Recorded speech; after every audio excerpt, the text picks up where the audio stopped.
last night? I guess this is actually probably the early crowd. Well, thank you all for taking the time, jumping in early. I understand this is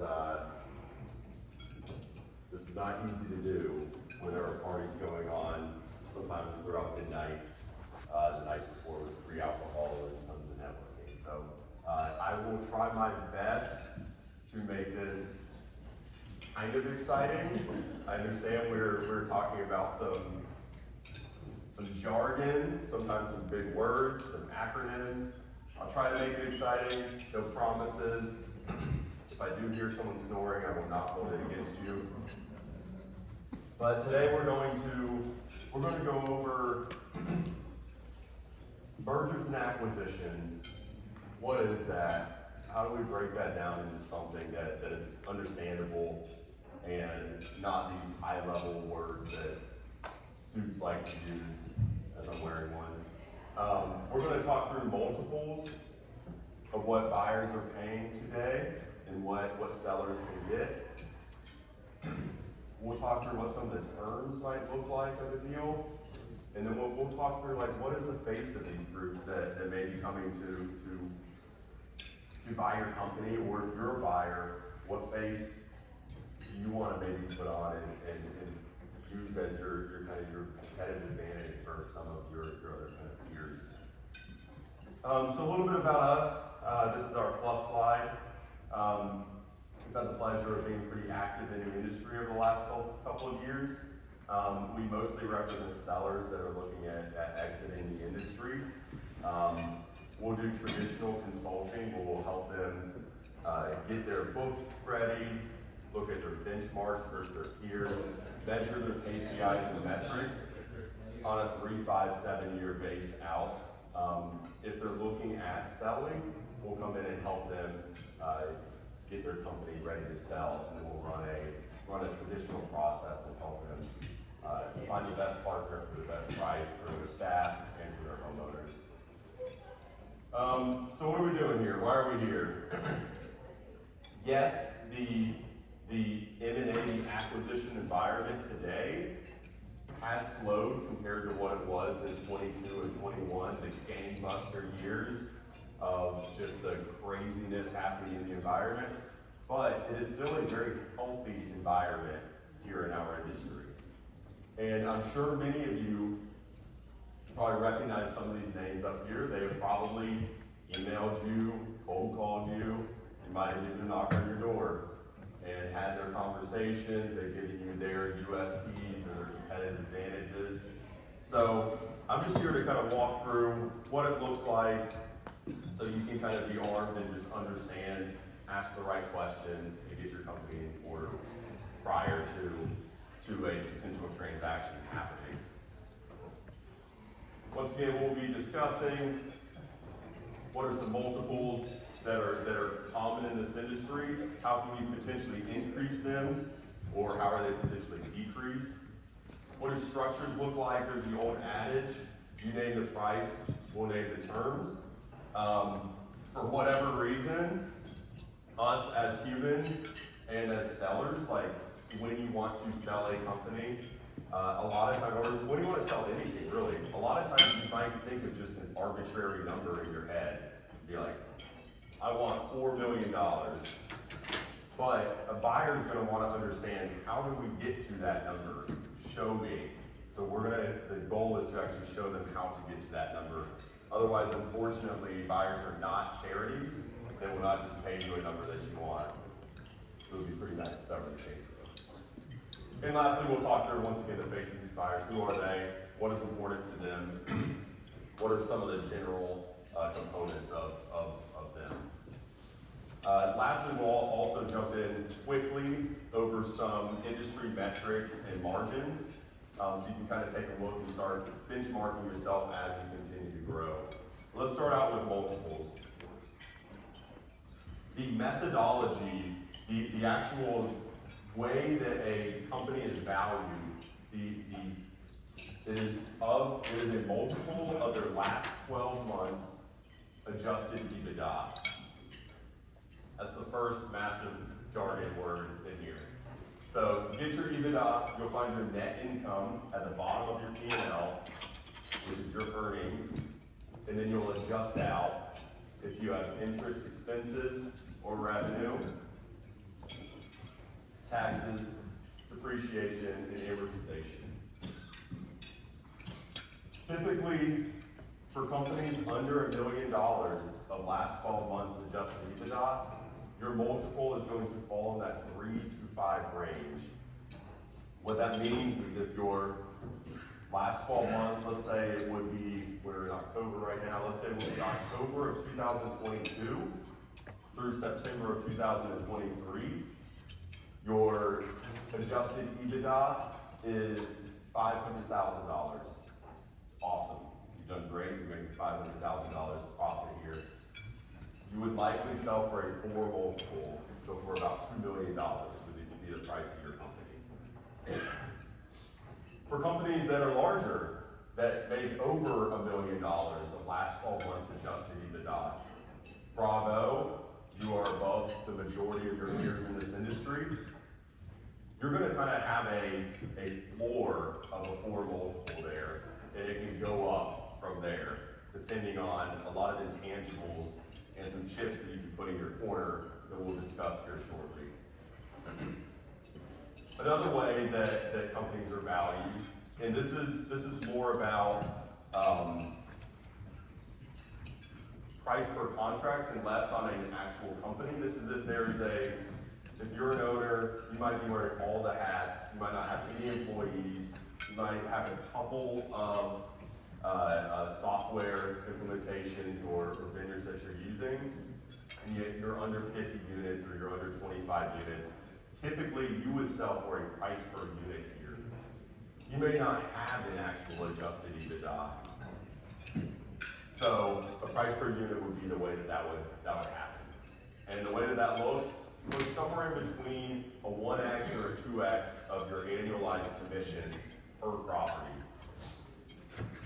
So if your property brings in $50,000 in gross rents over a 1-year period, and your commissions are 20%, then your property might sell for $10,000 to $20,000.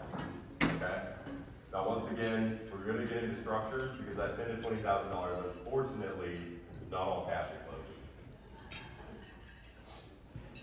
What can make for some higher multiples? Clean, professional financials. This is everything else you can be an absolute badass at. You can grow your properties, you can have the coolest brand, you can have an amazing culture for your employees. If your financials are a mess, they're not legible, you don't understand them, or they're just flat out wrong, that is going to hurt you more than everything else. I can promise you that. We've seen large companies that have been amazing at everything and their financials completely screwed the deal. So I'm not saying you don't have to be an accountant, you don't have to be a finance whiz or a finance major, but you do need to have someone on your team, a bookkeeper or an outsourced bookkeeping or accounting firm that has expertise in this industry. Our industry is weird. We're an industry of pirates. We have funky flow of funds going all over the place. Our recognition of the revenue is like a mix of cash and accrual. We have like co-rule accounting. Very funky industry. Get someone on your side that can help you with your financials. The market, this you might not be able to control much. It does depend where you operate in. If you operate in areas that buyers want to be in, they're going to pay a higher potential multiple. And that can be seen in areas that might have low regulations. Some buyers actually prefer areas that have higher regulations because that's a barrier to entry. That could depend on the length of the seasonality for your market. Is your market 10 months peak season? It's like in Smoky Mountains. Or is it like very short, 1, 2, maybe 3 months? How high is that peak? So just understanding your market, how that looks. Growth, this is obviously extremely important for increasing your multiple. And I'll talk a little bit more about this later, but really honing in on keeping track of what your unit counts are on a monthly basis, gross-wise. How much are you adding per month? How much are you losing per month? Keeping reasons for both of those. So you can understand, you can quickly fix a leaky bucket or find out if maybe your biz dev team or someone's not doing their job and trying to grow inventory. And then staff brand, as y'all know, the staff is the heartbeat of your company. As you grow, you're going to need to keep increasing your staff to start turning it more into an organization. And buyers, they're going to want to make sure that they're buying, especially if they're buying a company on a multiple of adjusted EBITDA, they're going to want to make sure that the staff's there, the staff remains. The homeowner relations person that deals with the homeowners on a daily basis, they're right there. That is not changing day after close. So making sure as you're growing, you're staffing up and you're taking some of those roles away from yourself.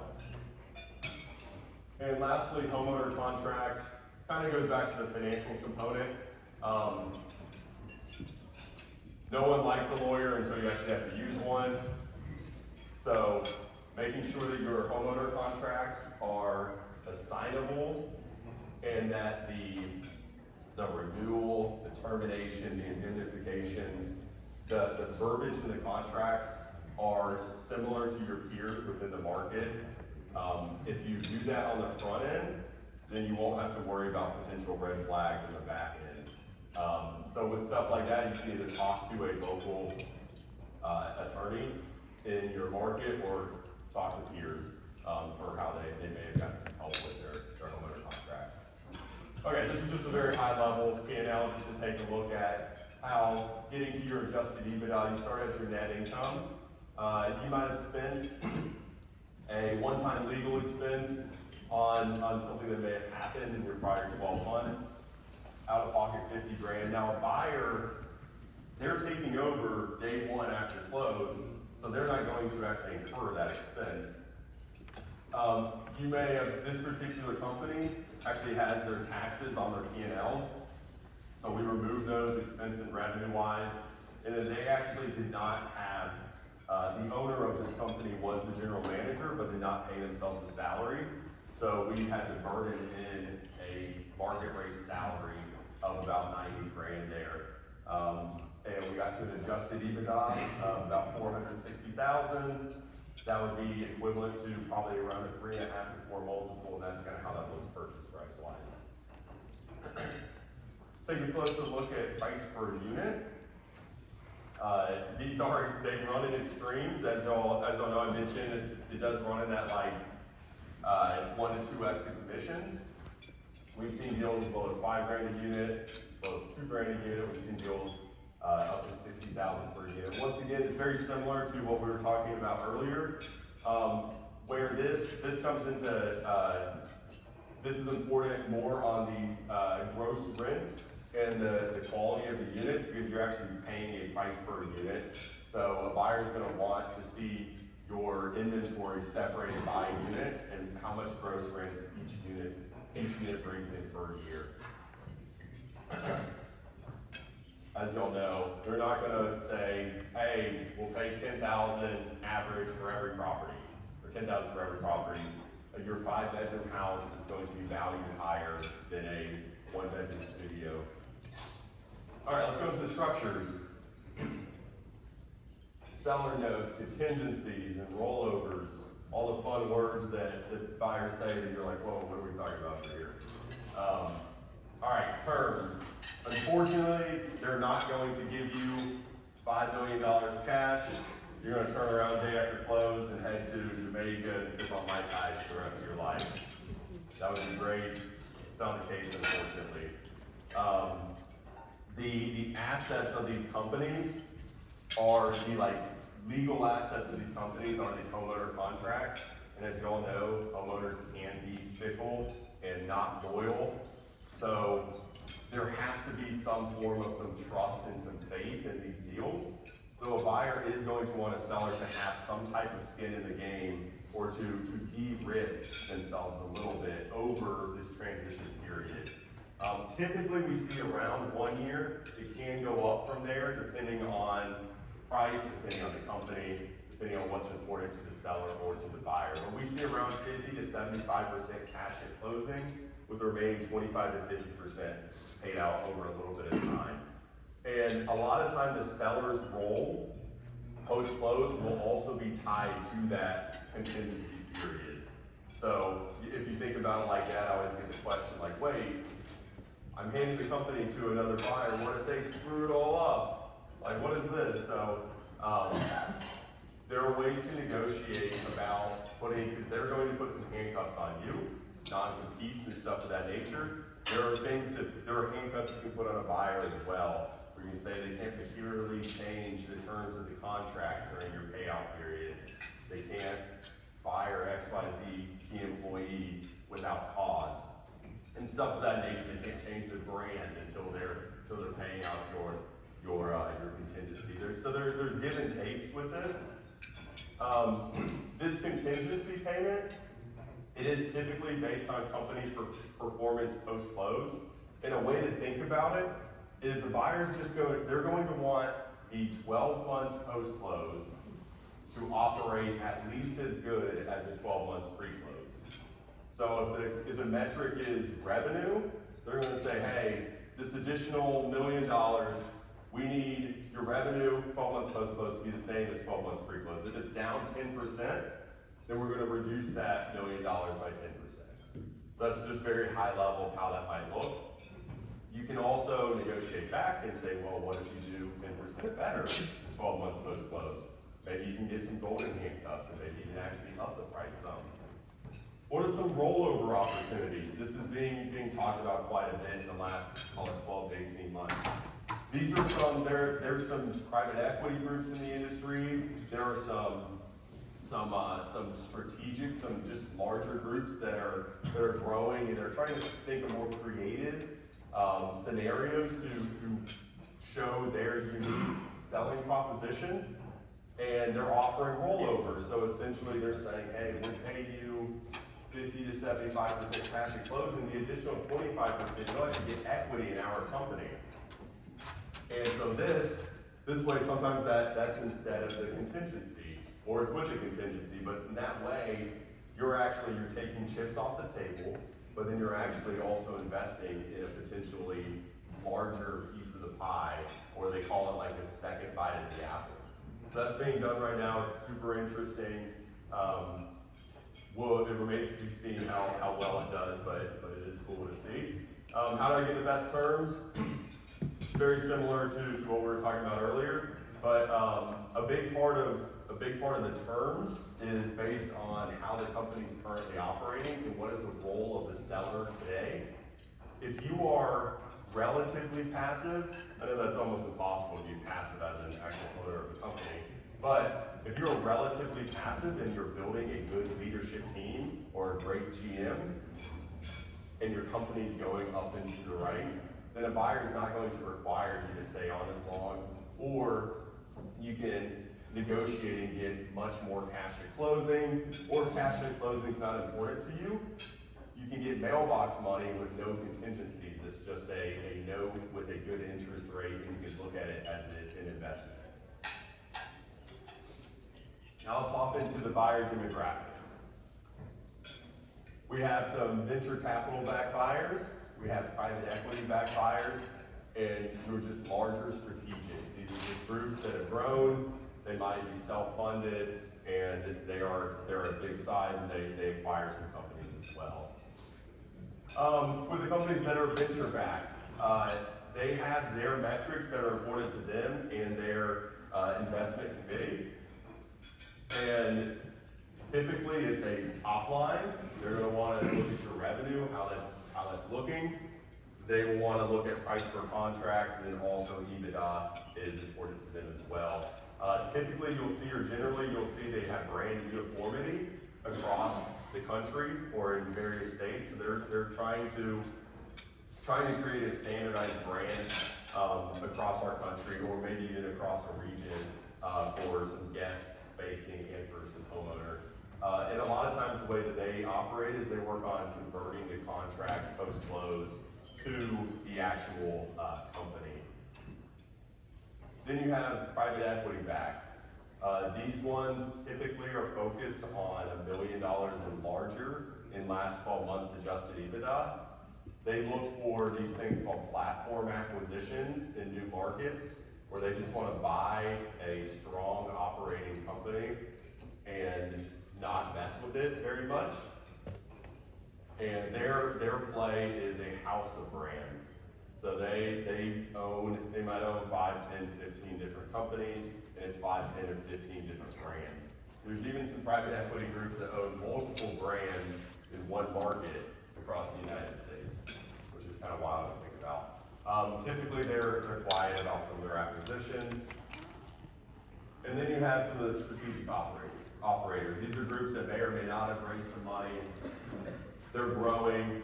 They're doing a great job here, and typically they'll do their negotiations are seen maybe more as like a Main Street negotiation. They're not going to have outsourced accounting firms and outsourced legal firms during due diligence that are just scrubbing through your books and hiring a $1,000 an hour attorney firm out of New York City to negotiate your purchase agreement. So their USP might be that they're your friend next door type of thing, and that's how that face looks. Now we'll talk about some of go a little deeper into some of the ways to increase your value. Let's see what that time-wise. Do we know what time it is, anybody? 37. Once again, clean professional P&Ls. Raise your hand in here if you are keeping track of your COGS and your gross profit on your P&Ls. Nice. Okay, sweet. About half of y'all. That's awesome. That kind of runs in tandem with what we see across the industry. Half the companies, they don't even have a COGS line item, cost of goods sold or cost of sales. Or if they do, it's just the same exact number as their total income. So if you're one of those people, don't worry, it's okay. But go home tomorrow or Wednesday or Thursday or whatever and start keeping track of that. You need to understand the direct cost of these revenues that are coming in. You can look deeply into your margins of your housekeeping. You can look into booking fees. You can even nail down and go into a gross profit per unit, which is super interesting.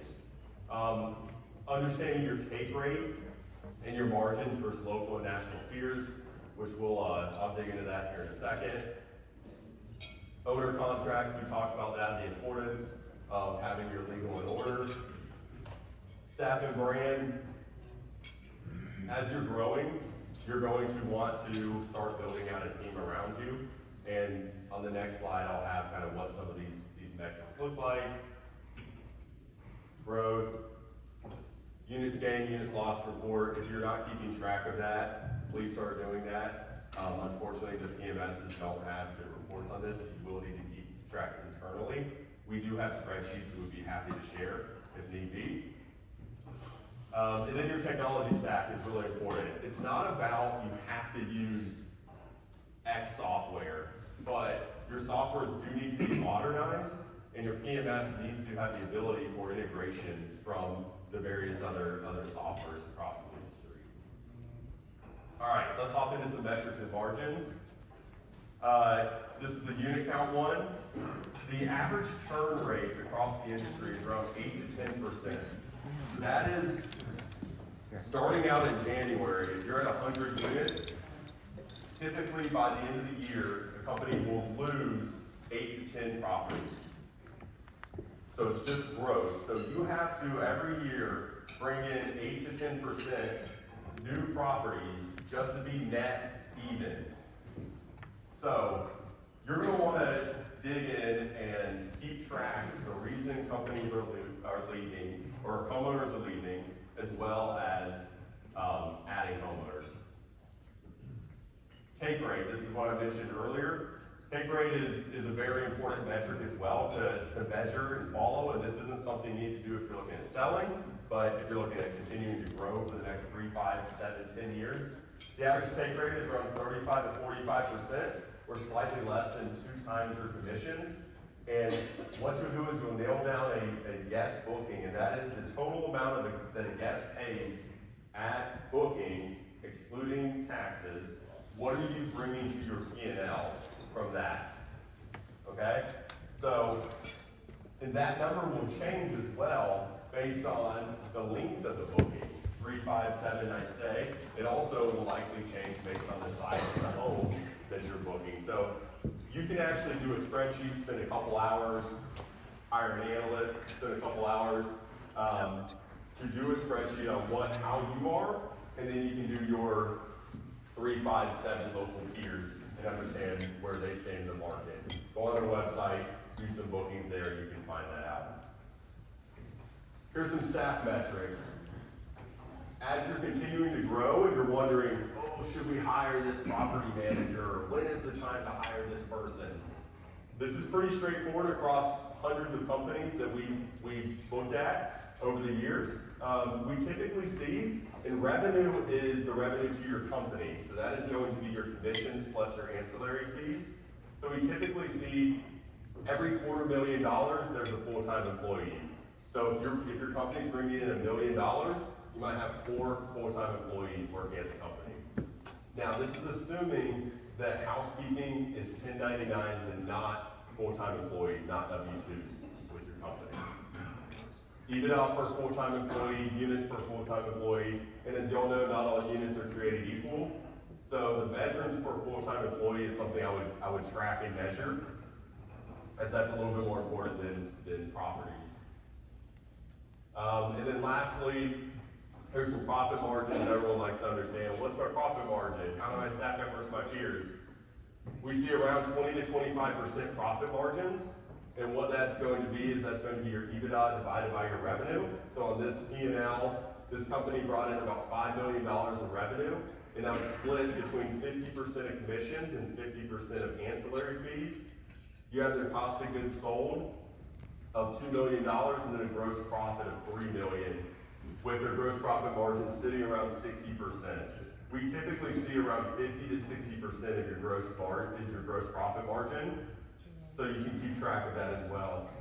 And then lastly, EBITDA per unit, EBITDA per bedroom. You can really dig down and hone in and try to understand where you're at. And if you have units that are wildly off from this or wildly below it, after peak season, you can kind of run a little analysis and see what units you may need to call as you continue to grow and you want to, because you want to, essentially, companies typically will get fat and then you'll start thinning out some on companies or on homeowners. All right, I think I might have gone a little bit over, sorry, but thank you all. Do you all have any questions? Your P&L showed commissions, so we don't take rental incomes as a revenue? So, just for P&L, can you not show that rental income adjusted for income? And add management fees as a possibility? management, are you saying like have the owner's portion in the rental and then have the owner disbursements and the COGS? You can. That's not going to completely hurt you, but as long as you're separating that out and understanding that, I would say best practices are not to have the owner's portion of the payment on your P&L though. On your slide on the 3 different types of buyers, VCs and PE, I know you're suggesting 4 to 5 times, which would imply like a 20 to 25% return. I mean, what kind of hold period are these companies looking at that? I mean, and what metrics, for return? Is it IRR? Is it equity multiple? Because that's all before any leverage, that's before synergies are taken into account. I mean, what are they looking for on their side? Yeah, it's a good question, and wildly differs per the buyer. They all have their different kind of thesis in the industry, investment thesis. Typically like a PE backed, they're going to be looking for just the multiple appreciation. If they're buying $10 million worth of EBITDA at 5 multiples, then they'll have 10 million of EBITDA and they'll be able to sell that for a 10 multiple or 12 multiple. So that's their kind of play, and their hold periods are 5, 7, 10 years. It's kind of how that looks.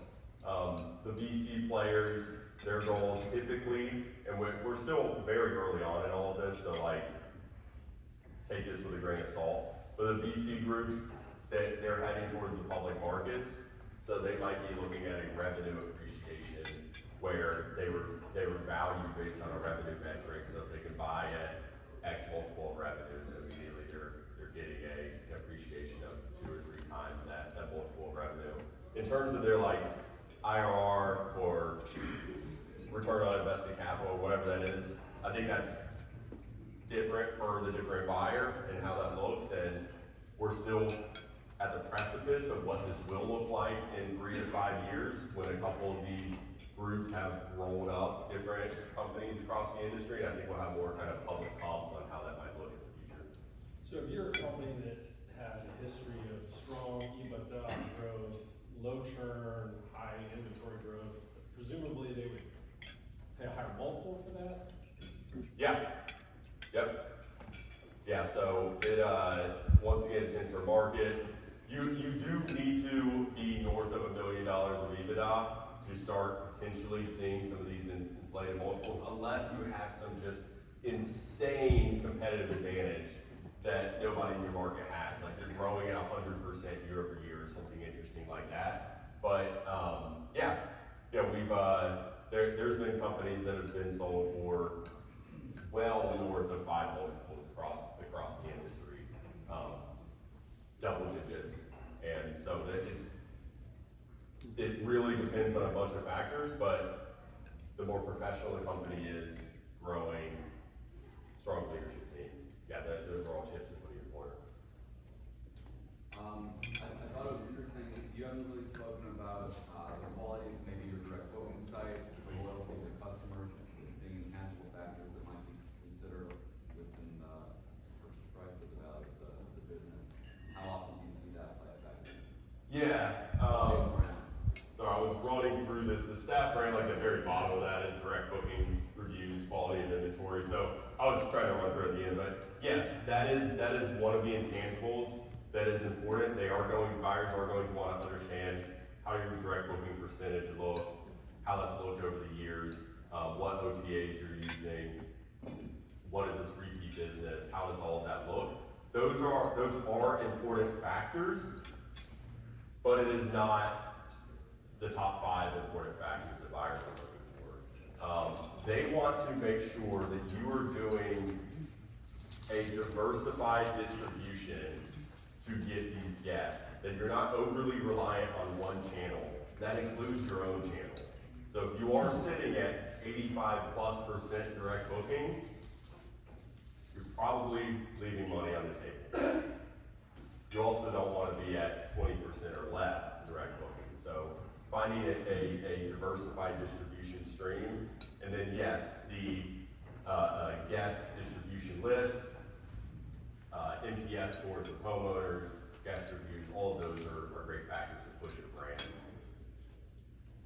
Maybe you can speak to, outsourcing is a big thing these days. So how does an outsourced service compare to an in-house employee in mind of somebody looking at hiring? Yeah, so typically like the main outsourced versus in-house is like housekeeping, cleaners, how that looks. The majority of the industry does outsource cleaners, but it is also, it's market specific, and it's also like quality specific. We see that as companies get higher up in the luxury side, they'll typically be more high touch with their customers, and they'll want to have more control and quality on their cleanings and on the homes, and typically they'll have the cleaners in-house. And it's not really seen as a like good or bad thing. It's just a why why is this the case? Why are they in-house? Why are they outsourced? And trying to understand that, I so. would refer more to the aspects of, say, highly technical things like marketing and revenue management and the sound economics or outsourcing those things too. Because it's hard to scale, companies big enough to have, highly, technical people in those specific areas, right? Yep, yeah, no, outsourcing those are completely fine, for sure. I would say as companies do get larger, they start bringing some of those outsourced components in-house. But that's not something you need to have day to day. Anybody else? Awesome, thank you all for taking the time to